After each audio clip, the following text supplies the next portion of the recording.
The sun was just beginning to climb over the skyline as passengers bustled through JFK International Airport, suitcases in tow and coffees in hand.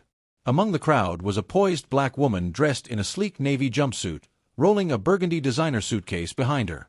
Her name was Elaine Moore, and her calm presence contrasted the chaotic energy of the terminal. She wore confidence like perfume, subtle, yet unmistakable. Before we continue, hit that subscribe button, turn on your notification bell to get notified for more, share to friends. Where are you watching from? Please tell us in the comments. We love seeing how far our story goes. Elaine approached the security checkpoint, her phone already displaying her digital boarding pass. She greeted the TSA agent with a polite smile, which was returned professionally. But just as she reached for the tray to slide off her heels, a uniformed airport police officer stepped in abruptly. "Ma'am," he barked, "you're going to need to step aside. Now." Elaine blinked. "Is there a problem?" "You look suspicious." "I'll be asking the questions," he snapped, his tone dripping with authority. Other passengers turned to watch as the officer stood inches from her, hand on his belt, clearly attempting to assert dominance. "I'm just going through regular screening like everyone else," she replied, her voice steady but low. He snatched her passport from her hand without warning. "What's a woman like you doing flying first class? Who paid for your ticket?" The insult hit hard, and it was meant to. Elaine inhaled slowly, measured, controlling the flare of emotion rising in her chest. She had encountered microaggressions before, but this wasn't micro. It was loud, public, dehumanizing. "I suggest you speak respectfully," she said, holding his gaze. "And return my passport." "Or what?" the cop smirked. "You gonna call a lawyer?" "No," she said, pulling out her phone. "I'm calling my husband." A sneer crept across his face. "Oh, let me guess. He's a rapper?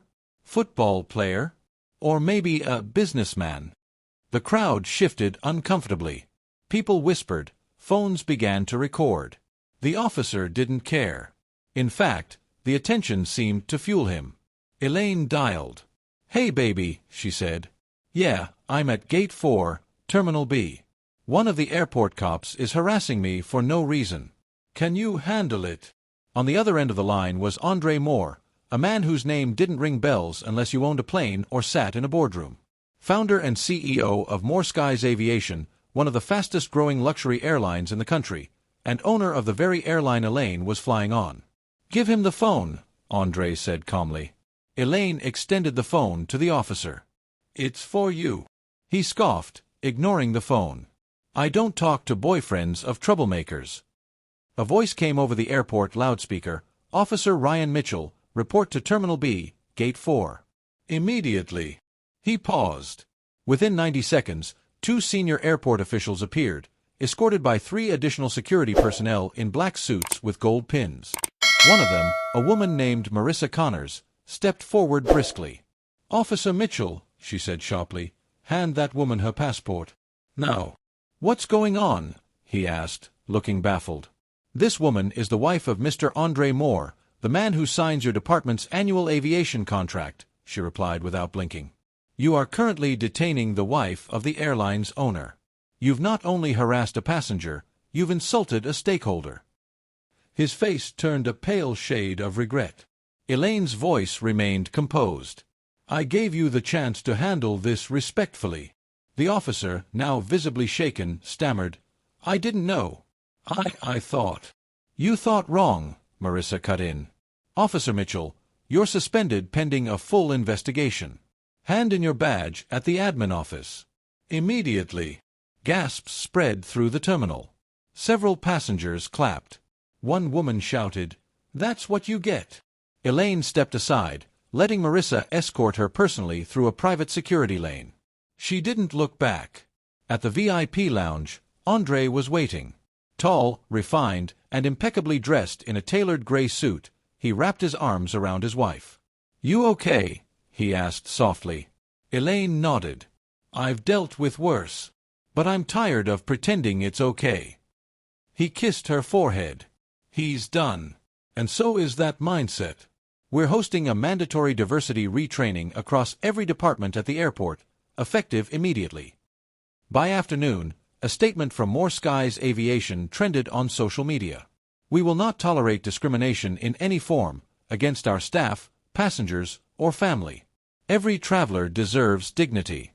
Every voice matters. Change starts at the top, and we're leading it. The internet lit up in support. Hashtags like #RespectElaine, #MoreThanEnough, and #FlyingWhileBlack trended for days. The incident was picked up by major networks.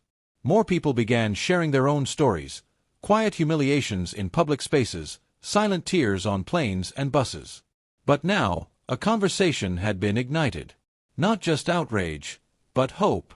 Hope that someone was listening. Moral lesson. Power doesn't only rest in ownership, it rests in how we use it. Discrimination, no matter how subtle or blatant, must be challenged. When those in power stand up not just for themselves but for others, we inch closer to a more just and inclusive society. Respect is not a privilege, it's a right. If you enjoyed this story, hit that like button, subscribe for more real and inspiring content, and don't forget to share with friends. Let us know in the comments where you're watching from. We love seeing how far our stories travel.